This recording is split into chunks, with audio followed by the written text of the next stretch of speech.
What's up, ladies and gentlemen? My name's Scythe and we are back again with some more Sekiro, and today we're going to be changing things up.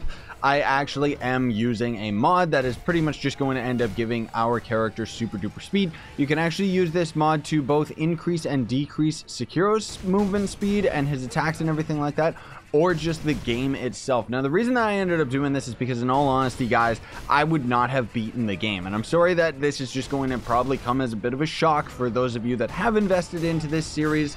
It turns out that I was actually a lot further along with the game than I thought I would be.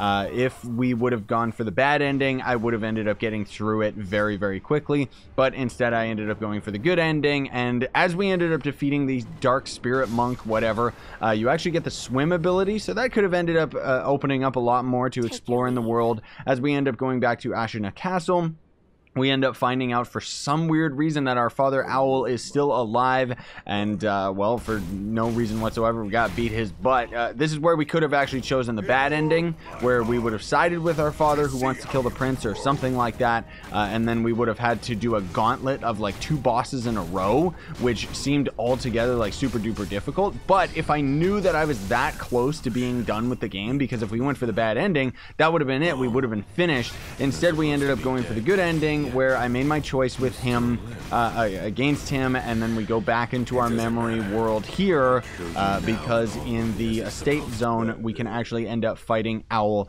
another time. I don't know why, but he's just, I don't know, he's a weird ghost for some strange reason now. But it's been a lot of fun using the speed hack. I actually got a lot more enjoyment out of just using it, just because, in all honesty, it was like, I was really just starting to get tired of this game. So anyways, we go over here, use a sword. This was behind the ghost monk, and then for some reason, this happens. I don't know why.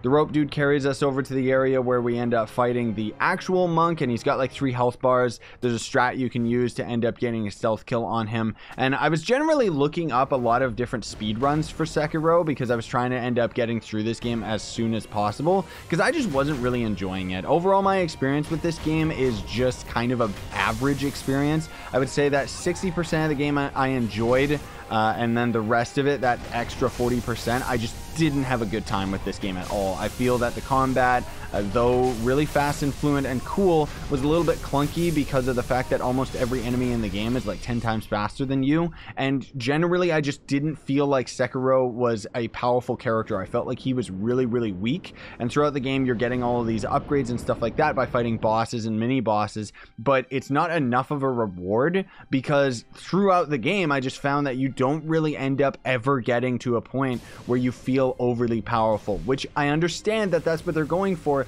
But the problem is that with the upgrades in general, like, I think that the game could have actually probably done a lot better if it didn't have the upgrades and you just had a set amount of health and stuff like that. Because, I mean, that's the thing. At the beginning of the game, you're getting 2-shot by everything. At the end of the game, you're getting 2-shot by everything. The only difference is that by the end of the game, you kind of have your reactions honed. You have a better idea of what's actually coming to hit you and stuff like that. And this was one of the most spectacular bosses I've ever seen, by the way. This guy was just beautiful. We ended up using the Mortal Blade to get a tear from him, which is used for, I don't know, something to do with curing the mortality of the prince, who knows. This area right here was hilarious. This is the worst area in the entire game, where you fight 2 elites at once, and is regarded as one of the strongest parts in the entire game, even worse than any of the bosses, I would argue. And even with using the speed mod, you saw that I actually ended up dying. Now, the cool thing about this demon guy here is that the roleplay of him and why he's actually missing his arm is he's actually the guy that was carving the Buddha, like at the beginning of the game, that weirdo. I don't know why he turns into this demon of hatred, but it's cool that they have kind of lore like that. I wish that that took a little bit more of a front and center story arc instead of just this stupid story right here with Sekiro and the prince and Ashina and stuff like that. Like, generally, I didn't really like the story that much. I really enjoyed the combat, although I felt that it was very unbalanced and very unforgiving. It was almost like the game itself didn't have any balance. It's like they just threw your character in to this game that was like way harder than what was expected. But I don't know, that's just my own personal opinion to it. I'm glad that I beat it overall, and I have actually gone through New Game Plus and done all of this stuff legit, which, yeah, I mean, the thing is that I actually did pretty good in my Sekiro run, better than I thought I would, because at the beginning of this video, before I ended up using the speed mod, I actually only had 75 legitimate deaths. Now, that doesn't count resurrecting once or twice.